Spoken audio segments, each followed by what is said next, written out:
Episode 45 of the Omen Revelations podcast. Although we talk often about mainstream superhero comics, we're also fans of horror and supernatural comics as well. And we can't talk about horror comics without talking about two of the most iconic characters in horror comics, Swamp Thing and John Constantine. However, we can't talk about Constantine without talking about the biggest swamp monster in all of comics, the Swamp Thing. Mike, do you have any thoughts about Swampy and where he came from? Oh, hell yes, I do. You're right about loving horror comics and Swamp Thing and the Hellblazer. Those are definitely icons in the genre. I mean, well said. But to get to your question, I have a ton of stuff to say about Swamp Thing and where he came from.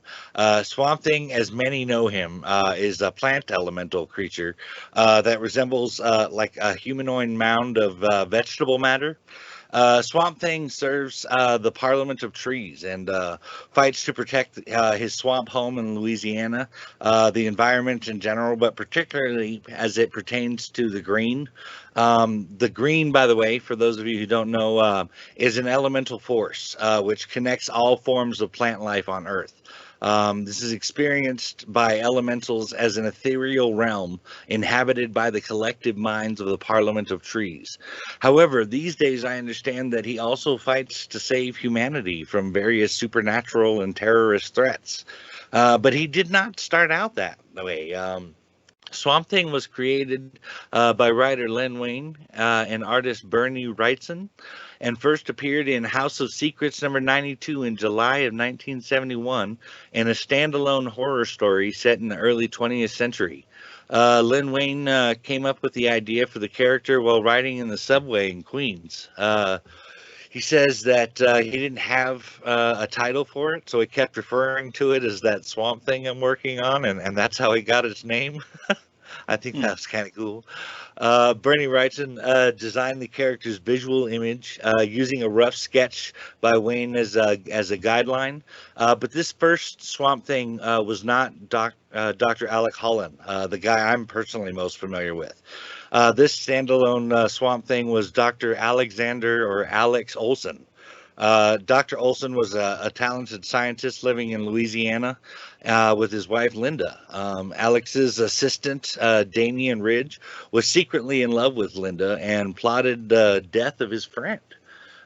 Ridge tampered with Olson's chemicals, resulting in a huge explosion that killed Alex Olson.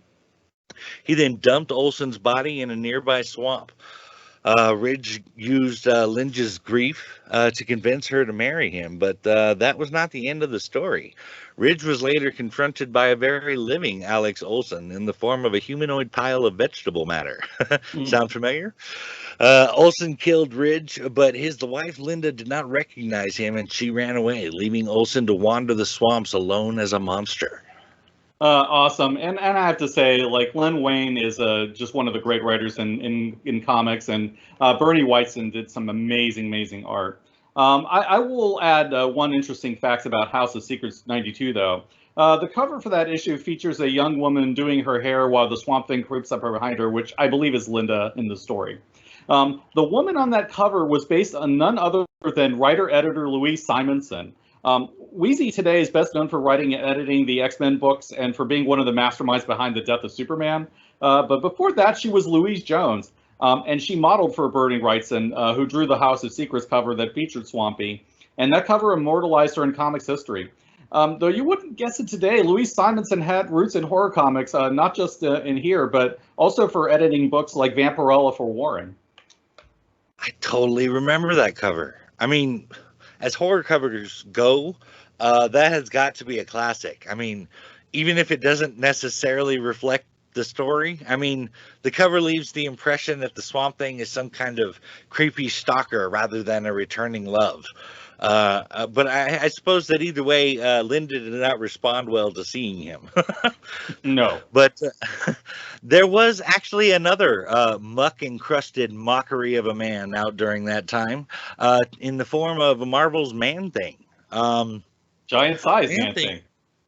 What was that? Giant-sized Man Thing. That's right, giant-sized Man Thing.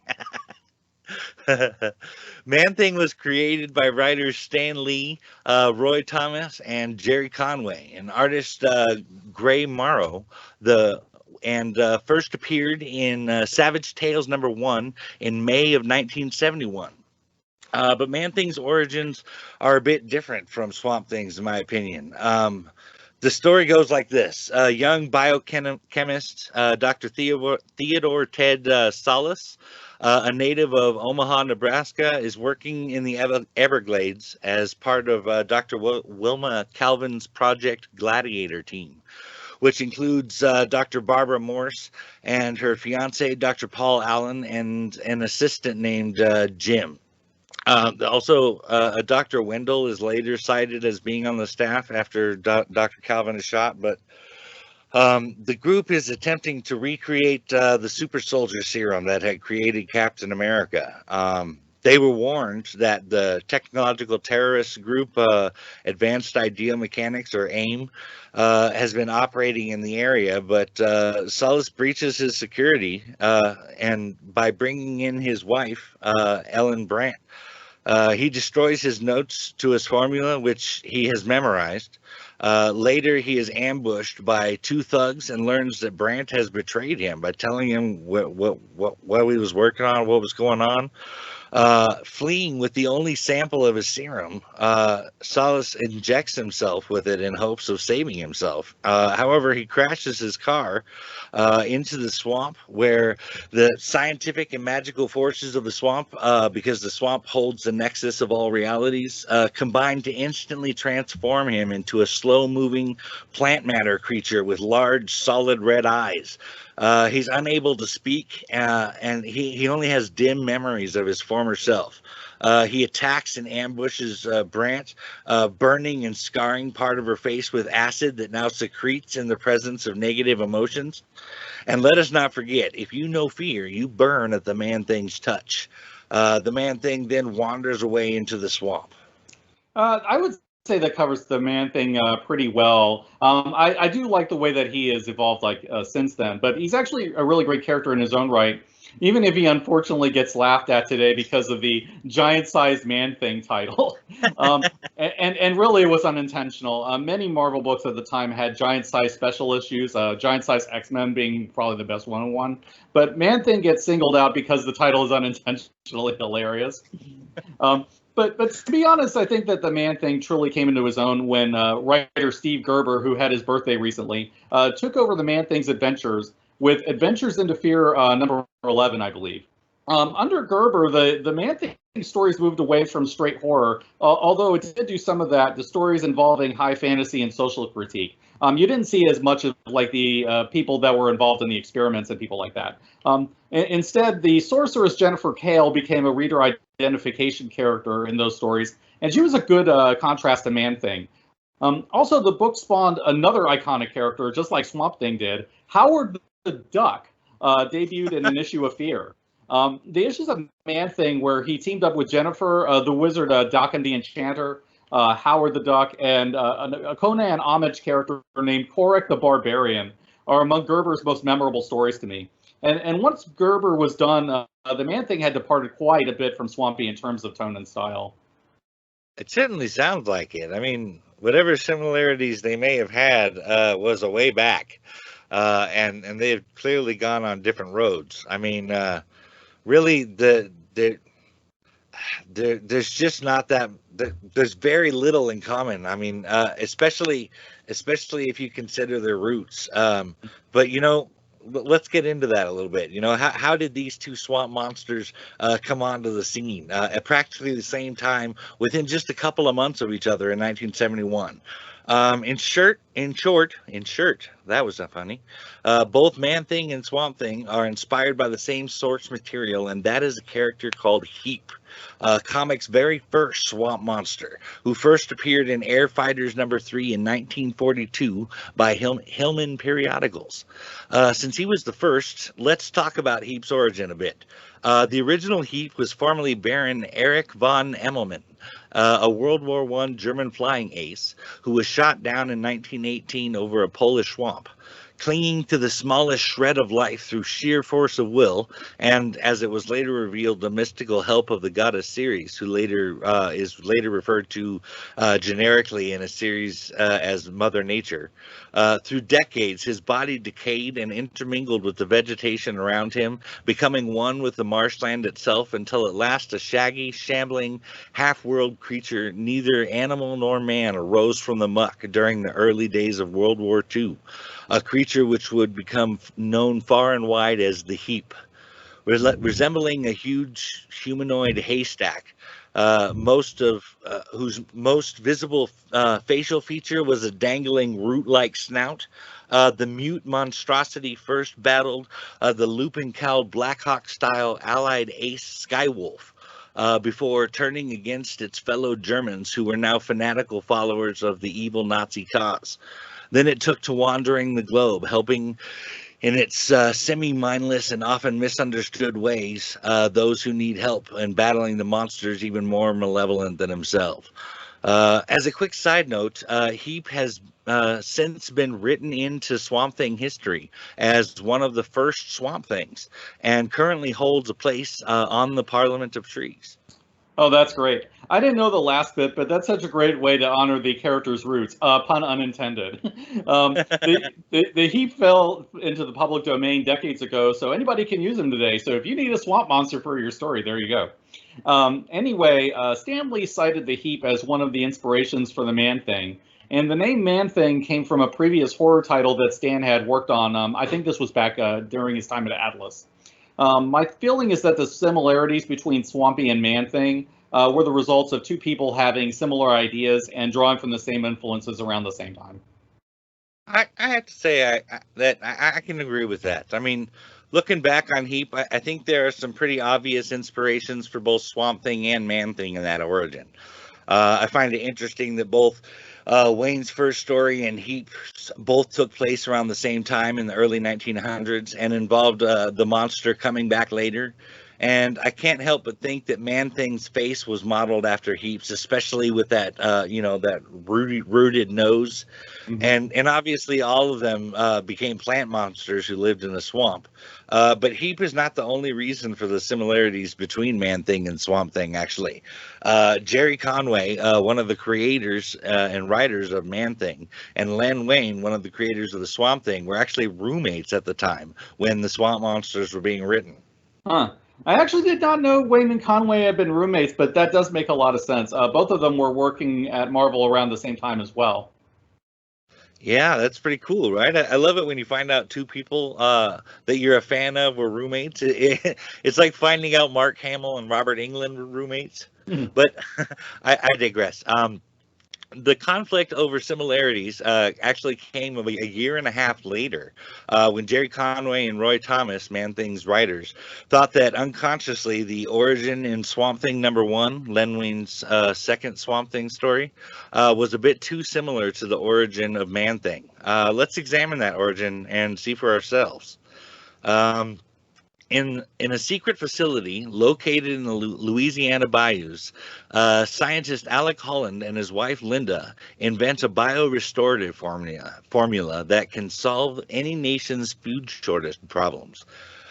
Two thugs working for Nathan Ellery, head of the criminal organization Conclave, barge into Alec's lab, knock him out, and plant a bomb in the facility.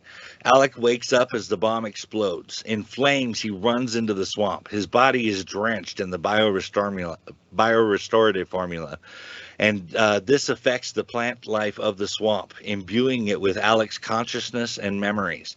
The new conscious plant life forms a semblance of a human and rises up out of the bog, the Swamp Thing, the latest in a long line of earth elementals created when the green is in need of protection. Yeah, that's true. Although there's some points of that origin that were developed later by Alan Moore during his run on Saga of the Swamp Thing. I think Swampy was originally intended to be Alec Holland at first, and then Moore's The Anatomy lesson set up the retcon that he was really a swamp creature with Alec's memories. The idea of Swampy being an earth elemental and the idea of the green, I think, were also Moore's additions. That said, Moore built on the foundation that was laid there by Wayne and Conway, making Swampy into more of his own character with his own unique purpose and role in the DCU. I think you're right about that. I guess I got a little carried away there with more picking up where Wayne left off. But good catch on that one. Thanks for having my back. Oh, anytime. Although it shows what an impact Moore made on the character that it's easy to think in terms of his revised origin rather than one Wayne wrote. But I imagine the similarities between Wayne's version and Man Thing had to raise a few eyebrows at Marvel.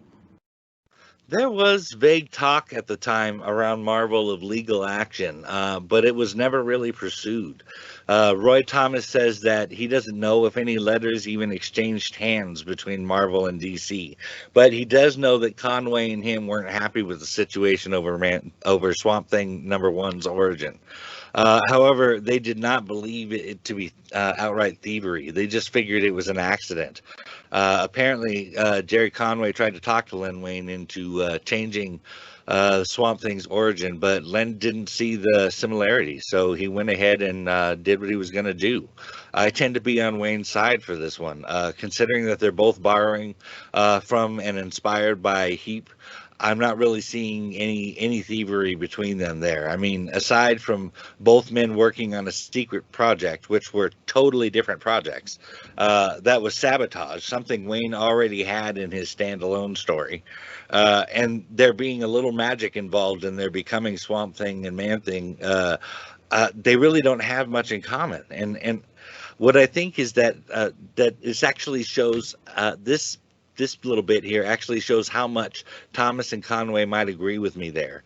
I find it interesting that Len Wein wrote Man Thing's second story in Astonishing Tales #12. What do you think now that you've heard the 4 origins, Steve? Yeah, I don't think I'm too far from where you're at. I really do believe it was a case of great minds thinking alike, maybe with a bit of similar ideas bleeding together, and they were just working from the same archetype and from the same influences. It could just well be that Wayne and Conway threw ideas past each other when they were roommates, and a few of them blurred together to the point that they couldn't remember who created what. That can definitely happen when you've worked long enough together. I know that that's happened with us sometimes. There's also been times when influences can creep in unintentionally, even when you aren't thinking about them consciously. That may have happened here too.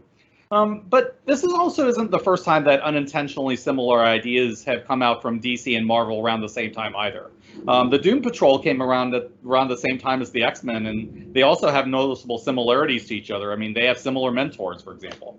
But in that case, too, we see that they struck on similar ideas independently, possibly drawing from similar influences. And it's the kind of thing that can happen without anybody intending to plagiarize. And honestly, I can't see Wayne intentionally taking ideas from Conway or Stan like that.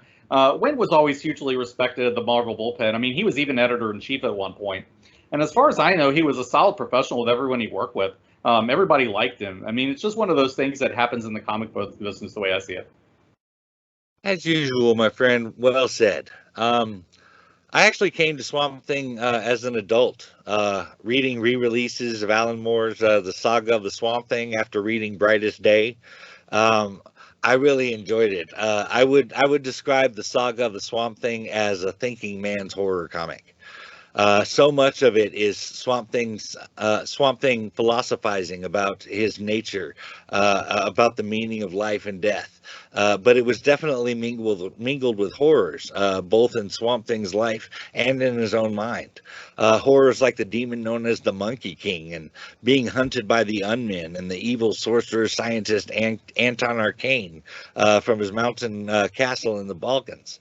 In that story arc, actually, Arcane dispatches a group of these deformed unmen creatures to Louisiana to capture the Swamp Thing. Obsessed with obtaining immortality, the elderly and ailing Arcane intends to transfer his mind and soul into the Swamp Thing's indestructible plant body. Arcane explains to the captive plant creature that the unmen are a result of his first experimentations, crude but totally dedicated to him. But even after finally beating Arcane, at least back then, watching him fall off of a cliff, there are even more horrors to endure, like being captured and dissected by the Floronic Man while he's still alive. I mean, granted, he was in cryogenic stasis, but still alive.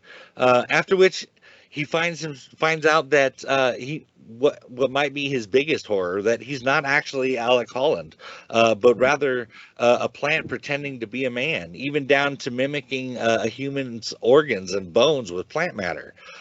This revelation sends him over the edge, and he actually just lays down and becomes one with the swamp and the green for a while.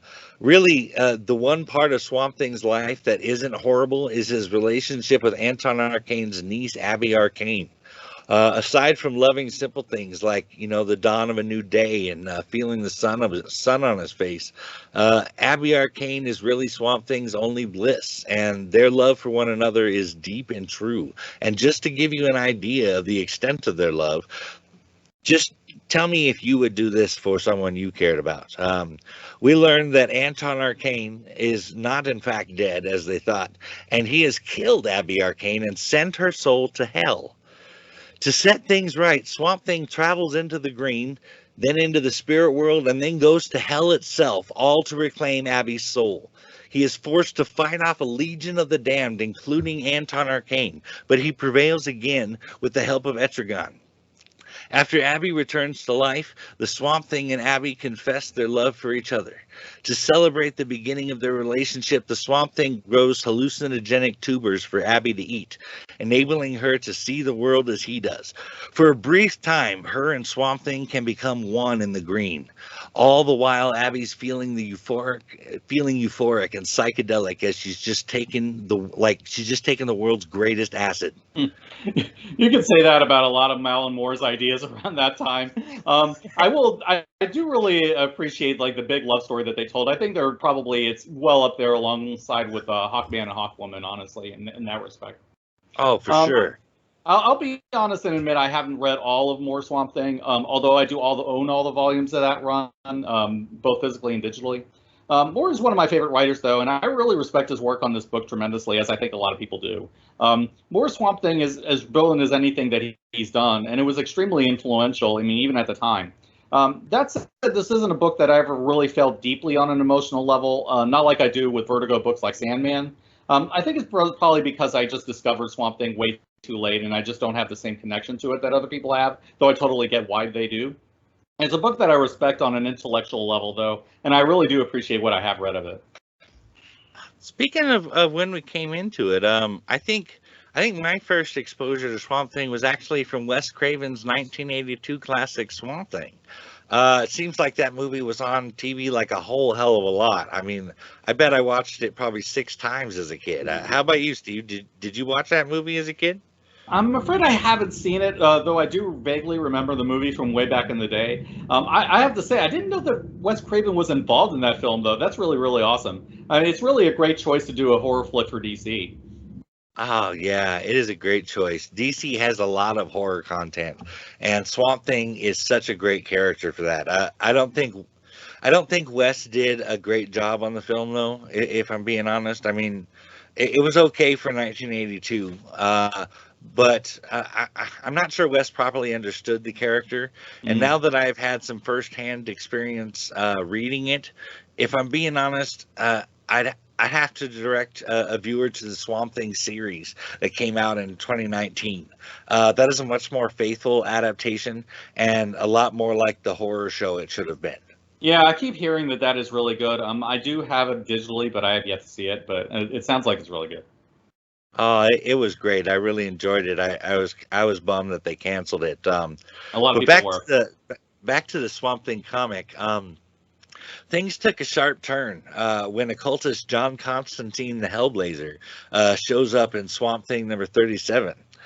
As is John's MO, he dangles something in front of people, in this case Swamp Thing, to get them to do what he wants and then keeps them on the hook. And that's exactly what he does to Swamp Thing. He uses him to take care of a few situations for him, but rather than provide any new information, Constantine keeps dangling that carrot. But Swamp Thing did do a bit of using of his own when it comes to Constantine.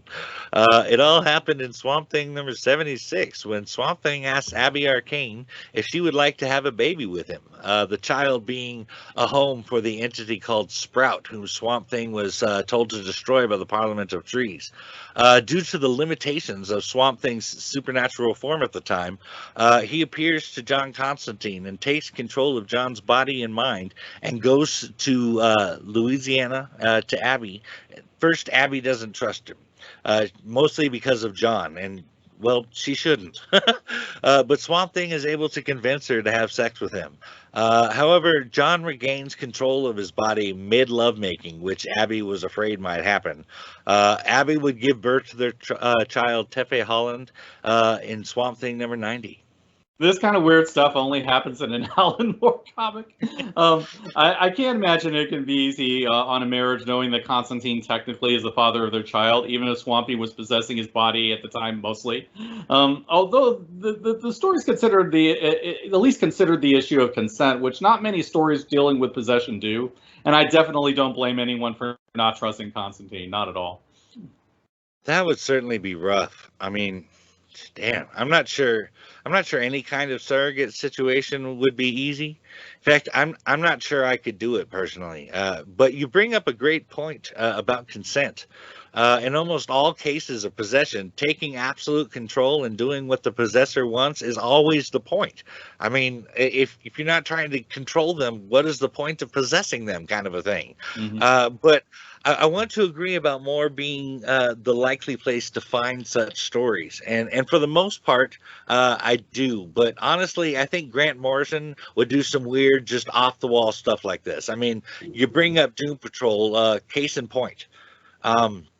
But some pretty off-the-wall stuff also goes down in Doom Patrol. But Morrison and Moore aren't the only ones. I would also like to point out that while I don't know who was doing the writing at the time, but during the Brightest Day event, Deadman was dating Dawn Granger, a.k.a. Dove from Hawk and Dove. And he, too, had a legitimate reason that he and Dawn could not be intimate unless Deadman was possessing someone else. And Dawn was not having it at all, which I think would be the more common responses to such a proposal, especially if you're talking about one involving John Constantine. Oh, yeah. That is interesting. Although I don't know for sure. I wouldn't be surprised if that was Jeff Johns, considering he was involved in the main Brightest Day event, and he also was involved with Hawk and Dove at the time. But point taken, it's just a very awkward situation, and probably not something that I see most couples easily agreeing to, especially when the person in question is a shady con artist like Constantine. For sure. Definitely, yeah. For sure. Yeah. So let's talk in more depth about everyone's favorite trench coat wearing street magician, John Constantine. So Alan Moore envisioned Constantine as a desire to get away from the usual types of wizards seen in fiction. He especially wanted to get away from old men with long white beards, which ironically is what Moore himself would turn into in his later years. In addition, the artist on Saga on the Swamp Thing, Rick Veitch and John Toddleben, forgive me if I'm screwing up the pronunciations, both wanted to draw a character who looked like the musician Sting. Because both of them were huge fans of the Police at the time. I mean, it was the 80s and Sting was still big. So Moore went along with it, thinking that a blue-class, working class warlock would be a different kind of character than the wizards usually seen at that time. The fact that Constantine's magic comes from synchronicity is a nod to the Police's album titled, appropriately, Synchronicity. But wow, interesting. I totally didn't know that. Yeah, absolutely true. Interestingly enough, DC eventually tried to scrub all traces of Sting in the design for Constantine later on, fearing that they might be sued. However, according to Moore, Sting himself loved the character and was flattered to be turned into a comic book hero. But in the end, Constantine evolved beyond the Sting influence and eventually became more of a distinct character than that. And in fact, probable that today more people see Constantine as Matt Ryan than they do as Sting. That is definitely true for me. I mean, well, I love Sting and the Police. And I think it's cool that John has roots there. Matt Ryan has come to embody the character like no other. In fact, his CW solo series was some of the best live-action Constantine ever. I mean, some of that was right out of the comic. It'll be a long time before anybody else can play Constantine in the public eye. Absolutely. I feel the same way as well. For me, Ryan is the definitive on-screen Constantine. But I don't think that there's much question that Constantine is one of the questions most associated with the Vertigo line. It was the success of Saga of the Swamp Thing that led to the creation of DC's Vertigo.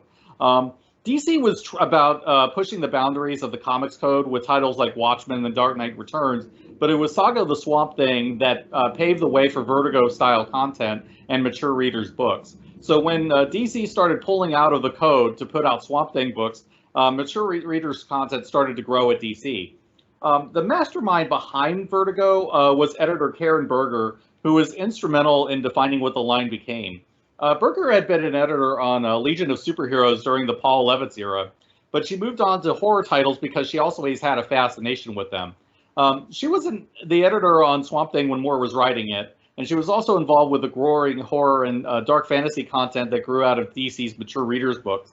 She was very well known, especially for editing titles like Neil Gaiman's Sandman, which utilized many Swamp Thing characters from the Moore and Lane ones. In fact, Matt Cable from Swamp Thing later became the Dream King's Raven over in Sandman. Wow. The foundation of what became Vertigo, though, grew out of Swamp Thing, Sandman, and Constantine, who the latter of which would get his own ongoing title. The Constantine book would be known as John Constantine Hellblazer, and it would continue for an impressive 300 issues from 1988 to 2013. That is saying a lot. A lot of books don't even get to 100. But this one got to 300. And Constantine was the lead character in the series, focusing on magical and horror adventures, occult detective type stuff. Like the other Vertigo titles, Constantine started off connected to the wider DC universe, but over time it gradually distanced itself from the DCU, occupying its own little magical corner of the universe. And this suited Constantine very well, as the mature reader's rating and the disconnected nature of Vertigo allowed the character to grow in a way that wasn't possible before. Constantine would also make smaller appearances in other Vertigo books. He shows up in Sandman for an issue, helping Morpheus recover his pouch of dream dust. Sandman also established that one of John's ancestors, Lady Joanna, helped Dream recover the head of his son Orpheus during the French Revolution. I believe the title of that was Thermidor. Great issue. John only appears one time in a major role after that in the series, or during the series. But the Constantines have an impact on the Endless in their family history, going back a long way. Wow. I thought I was a Constantine fan, and then you break out a gem of knowledge like that. The Constantines being involved with the Endless through history is huge. Oh yes, it is a great addition that I wish somebody would do more with. There was another time that Lady Joanna shows. She interfered with a once-a-century meeting between Morpheus and his immortal old friend Hob Gadling. It didn't turn out too well for her, unfortunately. But Joanna's a really fun character when she appears, and we see that the apple doesn't fall far from the tree. John also briefly shows up in the wake of Morpheus at the end of the series. He has a very blink and you miss it cameo with the Trenchcoat Brigade. Speaking of the Trenchcoat Brigade, Constantine was also a major character in the Books of Magic miniseries, playing the snarky but streetwise guardian of Tim Hunter. If you think of Tim Hunter as Vertigo's version of Harry Potter, you wouldn't be too far off with that. Although Tim Hunter debuted many years before Potter was first published, actually. In one issue of the Books of Magic miniseries by Neil Gaiman, Constantine is Kim's guide through the present-day DC universe, dealing with well-known magical players. This is also, as far as I'm aware, the first time we've seen Constantine and Zatanna's conflicted relationships in the comics, though it is played as pretty low-key in the issue. The Books of Magic. Well, I did not read them all. Were amazing. I mostly read that mini series you're talking about there. They basically walked him through a whole bunch, and everybody had to teach him a little bit. Basically, if you were a magical character in the DCU, Constantine walked him around to each one, and each one kind of imparted a little gem of knowledge to him. Mm-hmm. They actually covered the Books of Magic again in Justice League Dark, the New 52, volumes 2 and 3, but it was just not the same thing as the Vertigo book, despite being a good story.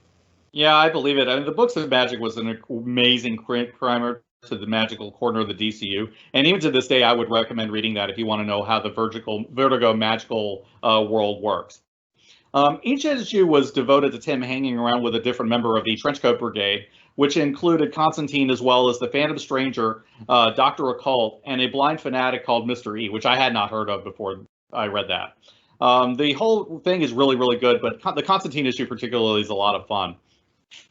All of these small appearances, along with his ongoing book, helped cement Constantine as the main fixture of the Vertigo's horror titles. He was cool, mysterious, and badass, and those kinds of characters always seem to go a long way, especially during 80s and 90s comics. Oh, that is so true. I like to refer to that era as the age of the anti-hero, and Constantine was definitely at the forefront of that. Oh, yeah. It was definitely a strong component of Constantine's appeal and rise to prominence, and that's what led him to getting his own book. Although I have not read a ton of Hellblazer, it was a good, consistent comic for a great many years. Part of this was due to the guiding hand of Karen Berger, who steered Vertigo to the tremendous success for 25 years. However, it's also because of the impressive amount of writers that were working on the book. It seems like virtually every British writer worth his salt ended up writing John Constantine at some point or another. It may have helped that Constantine was an Alan Moore character and that Constantine was relatable to those writers, being both British and a working class hero. But get this, the list of writers who have worked on Constantine is impressive. In addition to Alan Moore and Neil Gaiman that we've already talked about, he was also written by Jamie Delano, Garth Ennis, Grant Morrison, Eddie Campbell, Paul Jenkins, Warren Ellis, Brian Azzarello, Mike Carey, Pete Milligan, Andrew Diggle, and Cy Spurrier. You pretty much have to look to characters like Daredevil and Batman to get a list of writers that good. Hot damn, you are not kidding. That is a very impressive list full of some really awesome stories. Oh, yeah. Most titles would kill to have writers that good, and they delivered. It's in Hellblazer that Constantine is firmly established as the character we know him as today.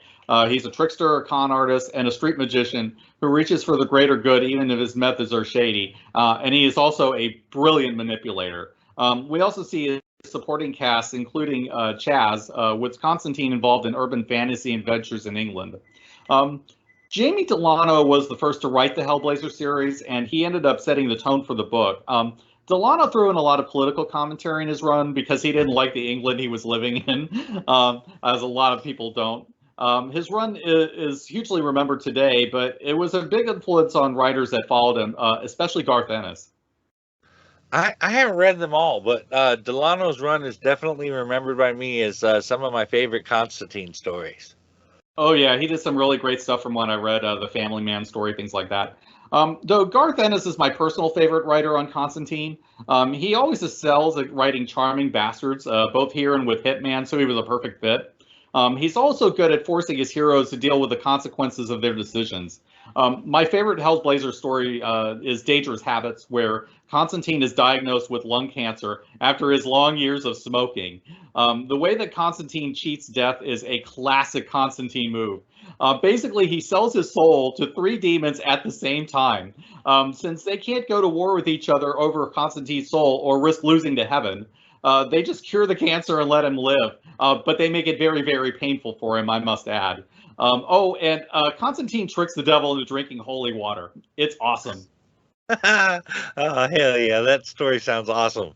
Sounds like actually elements of Bad Habits made it into the Keanu Reeves Constantine film, like the cancer from smoking and stuff. I definitely want to read that. If you have it, I'm going to need to borrow that. Yeah, I do have it, but it's on Comixology, unfortunately. But yes, Dangerous Habits was a influence on the movie from what I've heard. I actually haven't seen so much of the Keanu film, but it sounds like that was the case. Oh, and one last note about the Garth Ennis run. The TV show took one of my favorite panels and adapted it almost line for line with only minor changes. The last scene of the first episode is straight up Ennis Constantine. Quote, "I'm the one who steps from the shadows, all trench coat and arrogance. I'll drive your demons away, kick them in the bollocks, and spit on them when they're down, leaving only a nod, a wink, and a wisecrack. I walk my path alone. Who'd walk it with me?" Unquote. That is probably my favorite Constantine speech ever. It sums him up so perfectly, and it's just badass.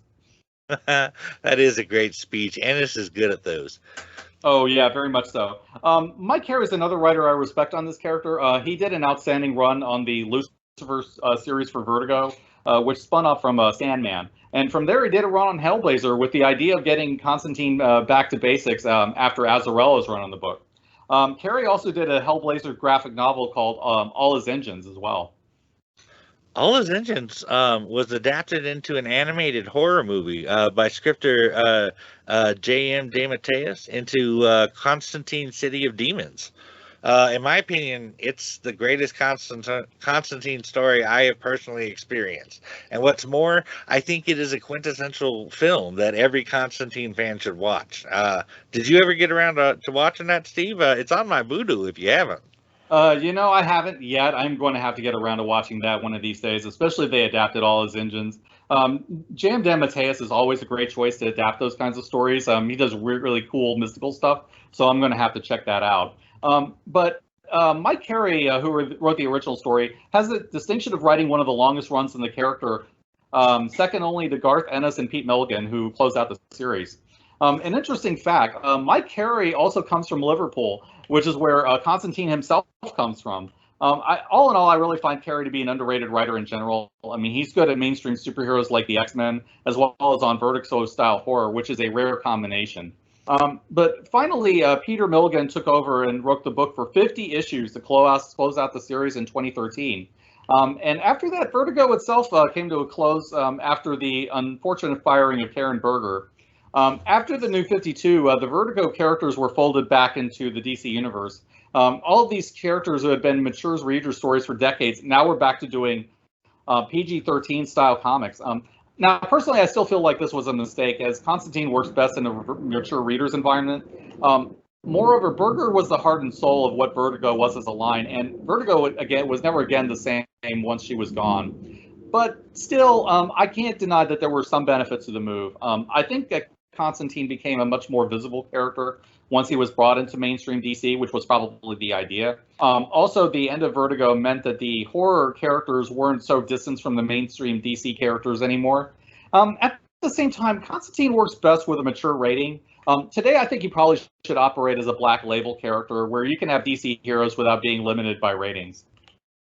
Yeah, I think a nice black label book would be sweet, assuming it's not a whole new radical take on the character like they've done with some of the black label stuff. I'm thinking about the Joker and Harley Quinn stories specifically.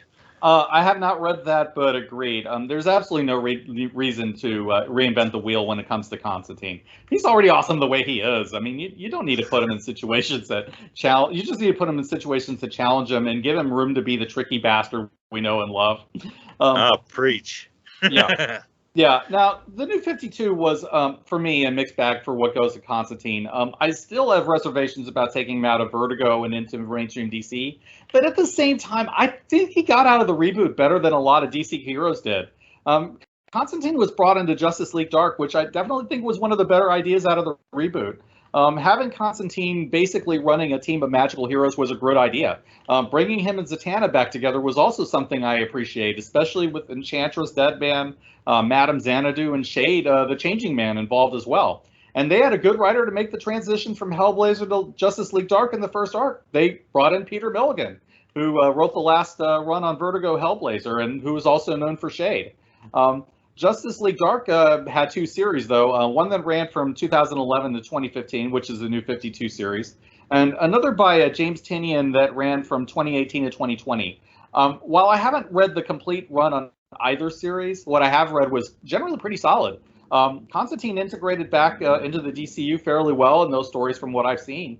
It's also interesting to see him as the reluctant anti-hero, with Constantine not wanting to be involved in superhero stuff, but feeling compelled to help despite his own misgivings.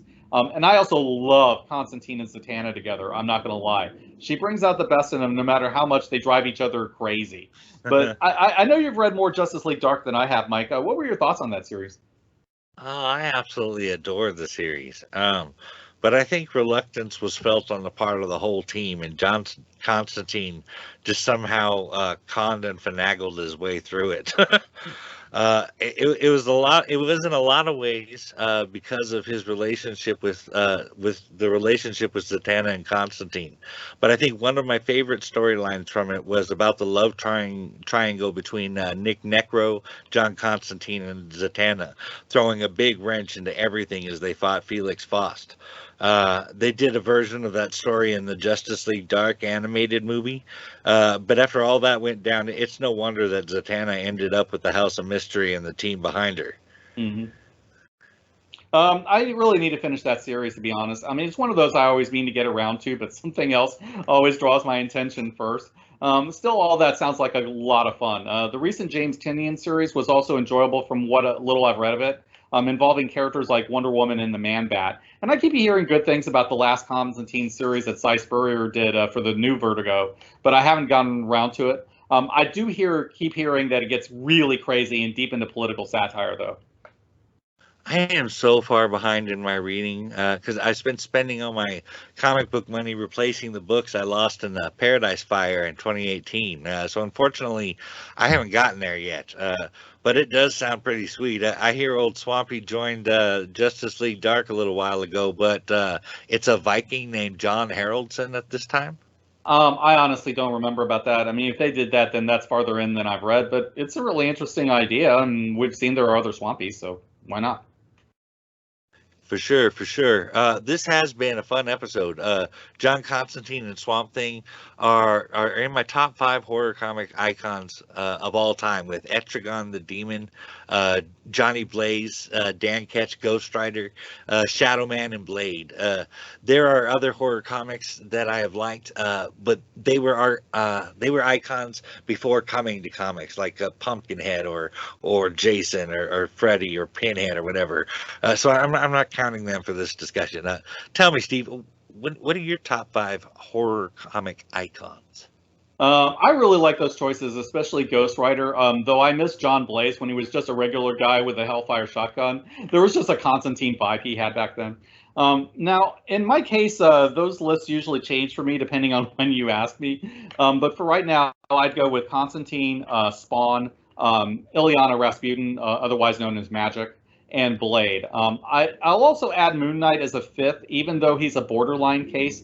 But he started off as a werewolf hunter. His origins are supernatural, and he does occasionally do horror stuff, so I'll technically count him. I also really like stuff like Vampire Hunter D, but he started off in novels, so I won't include him here. Nice. That's a decent list. So thanks for hanging out with us today as we delved into old school Swamp Thing and John Constantine. We hope that you have had as much fun as we have. And if you did, please share this episode and help us get the word out. Until next time, this is Michael Nunley. And Steve Sellers. And we'll see you next Tuesday as we talk about Daredevil, the Man Without Fear.